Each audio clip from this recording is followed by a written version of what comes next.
Baiklah, kita lanjutkan materi project kita tentang perancangan basis data menggunakan database MySQL studi kasus pada sistem informasi akademik ya.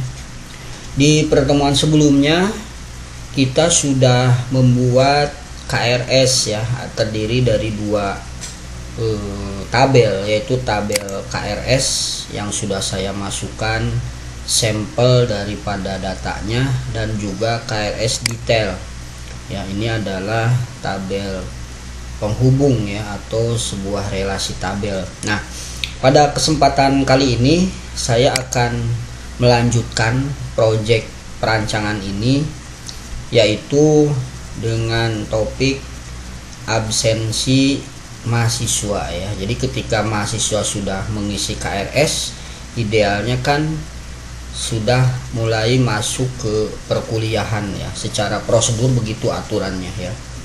Nah, di sini saya sudah menyiapkan beberapa beberapa bahasa SQL yang nanti akan kita buat sebagai latihan kita ya. Dan sudah saya siapkan juga tabel ya, tabel dari mahasiswa attendance-nya atau absensinya ya. Nah, di sini berikut dengan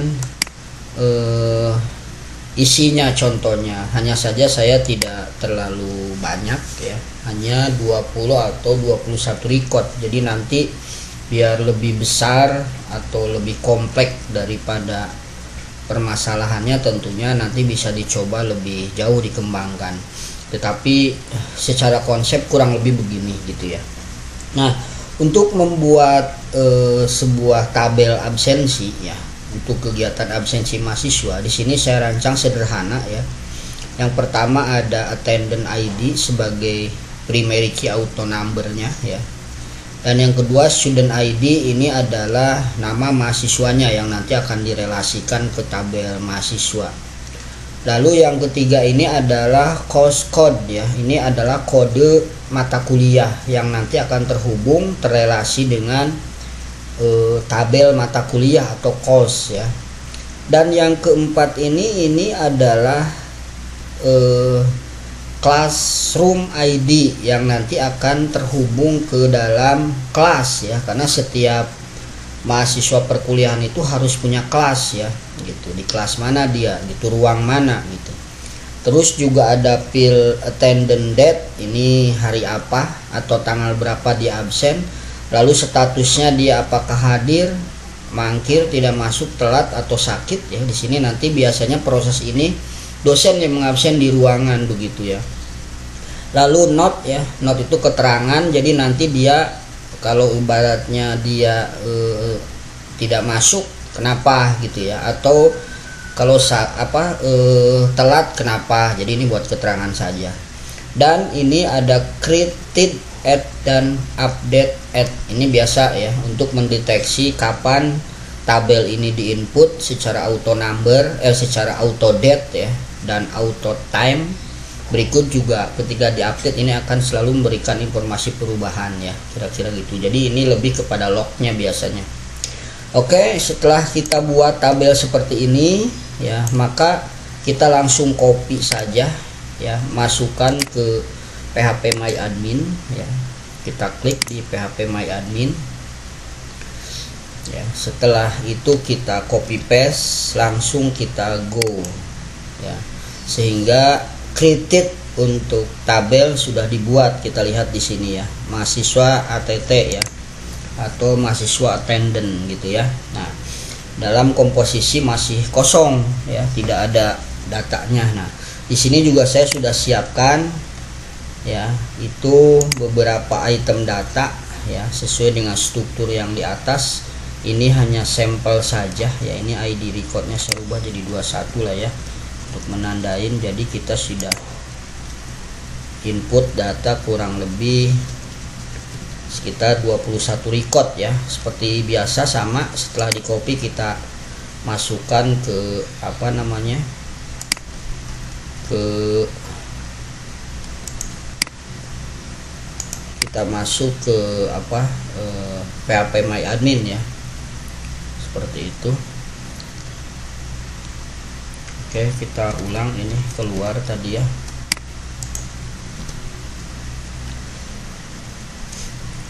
Jadi kurang lebih datanya sekitar 21 record data ya. Nanti sebenarnya kalau kita bicara ideal kan dalam satu kelas itu mestinya 40 atau minimal 30 mahasiswa ya. Jadi mestinya sih kalau ngisi record data tuh ya sekitar 300 itu. Tapi kan tergantung jumlah mahasiswa sebenarnya. Kalau misalkan kampus-kampus yang besar itu bisa saja mahasiswanya ribuan ya. Jadi absen ini berjalan setiap hari ya. Setiap hari dia berjalan.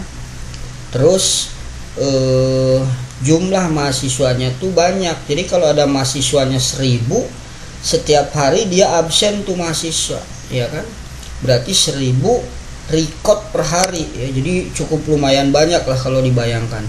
Karena ini hanya sebagai contoh saja, jadi saya tidak terlalu banyak. Yang penting konsep daripada database-nya yang harus kita pahami ya seperti apa gitu ya. Kira-kira itu yang paling mendasar dan itu yang paling pokok pada pertemuan kali ini yang bisa saya sampaikan begitu. Nah, setelah kita masukkan ya, maka kita sudah bisa melihat bahwa jumlah record yang sudah masuk ya, ini kurang lebih sekitar 21 record ya, di sini kelihatan nih ya. Nah, ini juga bisa kita lihat ya dengan ID-nya ya. Nah, ini ID ini kan auto number ya. Nah, ID student ini sebenarnya adalah mewakili NIM ya. Mestinya kan pada umumnya orang kadang-kadang menggunakan seperti ini, code ya, course code. Ini kan kode mata kuliah. Di sini juga sebenarnya bisa menggunakan NIM ya. Cuman di awal kita sudah komitmen menggunakan student ID. Jadi kita tetap student ID karena setiap satu ID itu juga mewakili satu NIM ya. Jadi tidak ada yang namanya satu ID dua NIM ya. Itu double nantinya. Sebenarnya bisa di sini NIM ya. Tidak apa-apa, sama aja, yang penting konsep relasinya. Nah, ketika file mahasiswa attendant ini kita lihat, di sini kita kan masih gelap ya. Walaupun tampil tapi gelap. Ini sebenarnya mata kuliah apa gitu.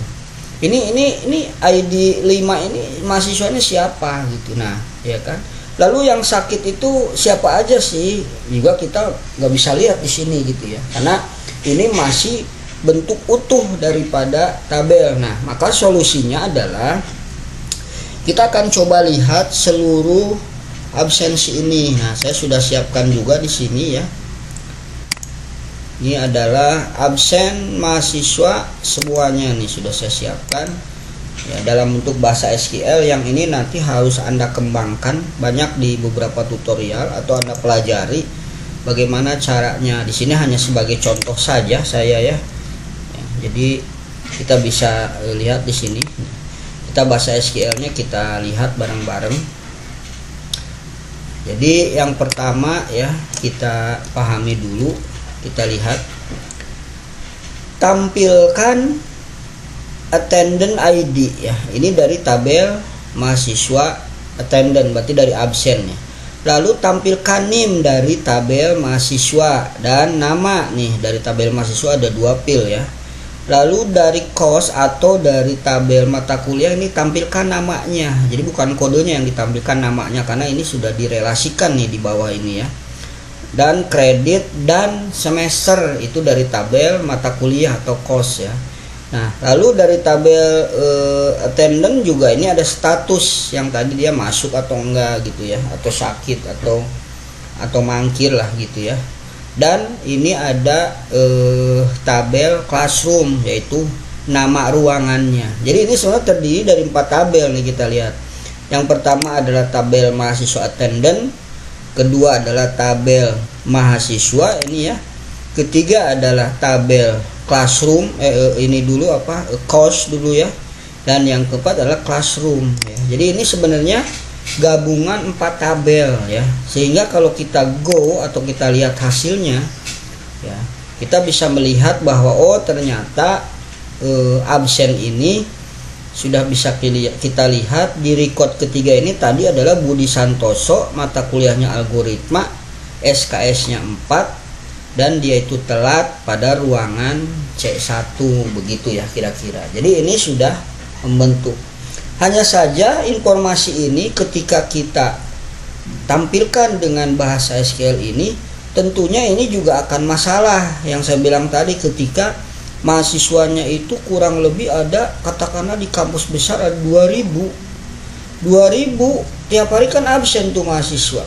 Ini kalau ditampilkan semua, ini tidak menyelesaikan masalah juga ya, tentunya masih, wah ini masih kurang nih. Nah sekarang saya tambahkan beberapa contoh lagi ya, saya akan tampilkan mahasiswa yang nggak masuk aja dah begitu ya.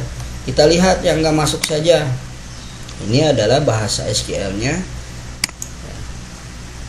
Jadi konsep di sini saya tidak menjabarkan tentang bagaimana cara belajar bahasa SQL, karena itu sebenarnya bahasa standar untuk basis data ya. Jadi akhiran dari bahasa database itu sebenarnya bahasa SQL ini paling sangat dibutuhkan ya.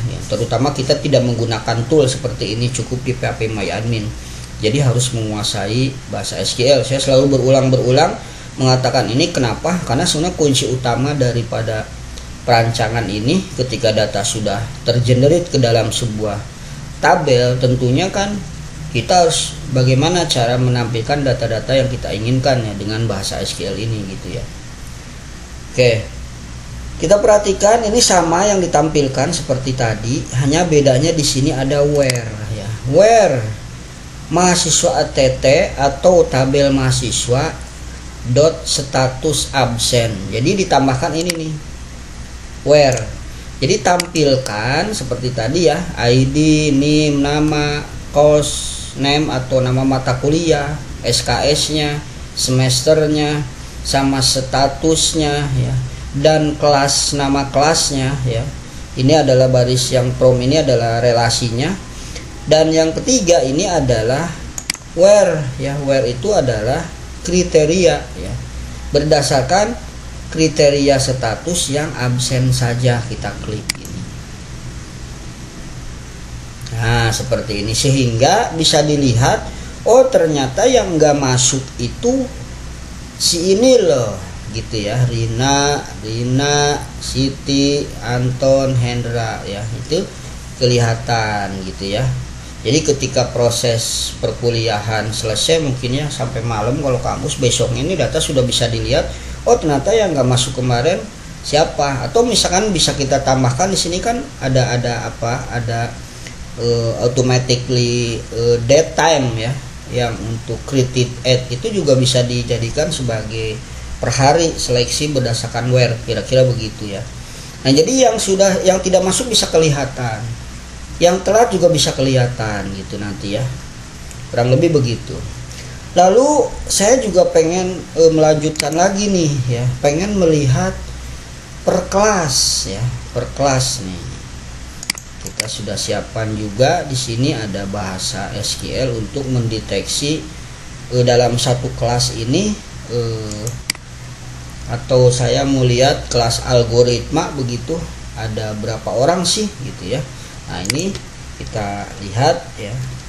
Jadi ini sebenarnya hampir sama dengan tadi ya, dengan kalau tadi itu adalah melihat status yang tidak masuk mahasiswa. Nah, kalau ini sebenarnya hanya melihat dari ruangan mana ya, ini where classroom sama dengan ruang C1 gitu. Jadi di ruang C1 itu siapa sih gitu kita lihat. Nah, ini kelihatannya. Oh, ternyata di ruang C1 ya. Hari ini atau mungkin kemarin gitu perkuliahan. Oh, ternyata ini loh mahasiswanya gitu ya. Mata kuliahnya ini gitu ya. Seperti itu. Dan satu lagi mungkin juga saya tambahkan di sini per mata kuliah ya. Ada bahasa SQL per mata kuliah. Jadi kalau kita mau melihat mata kuliah apa gitu ya. Nah, ini juga bisa kita tampilkan di sini. Ini juga hampir sama ya, karena ini dengan menggunakan metode where semuanya atau seleksi berdasarkan apa yang kita inginkan pada absensi ya, begitu. Ini berdasar mata kuliah algoritma. Berarti ini yang keluar adalah mata kuliah algoritma semua gitu ya. Kalau ruangan itu tadi kan bisa saja dalam satu hari itu ya ada beberapa mata kuliah, sehingga ini datanya akan lebih banyak kalau kita lihat berdasarkan ruangan. Tetapi mungkin kalau berdasarkan mata kuliah ya, kira-kira ada berapa jumlah mata kuliah yang dijalankan setiap hari, sehingga lebih spesifik kelihatannya begitu ya secara data ya.